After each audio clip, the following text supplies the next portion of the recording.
رمضان کے آخری عشرے کا اعتکاف کسی سبب سے ٹوٹ گیا تو کیا اگلے رمضان کے اندر ہی اس اعتکاف کی قضا کر سکتے ہیں یا رمضان کے علاوہ بھی کر سکتے ہیں؟ رمضان المبارک کے آخری عشرے کا سنت موقدہ اعتکاف کسی وجہ سے ٹوٹ جائے تو صرف ایک دن کی قضا لازم ہے۔ اگر ماہ رمضان شریف کے دن ابھی باقی ہیں تو ان میں بھی قضا ہو سکتی ہے۔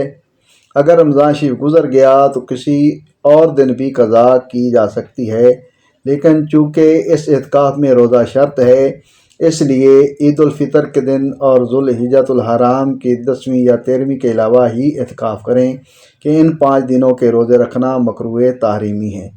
نیز اعتکاف کی قضا آئندہ ماہ رمضان المبارک میں کریں تب بھی اعتکاف کی قضا ہو جائے گی۔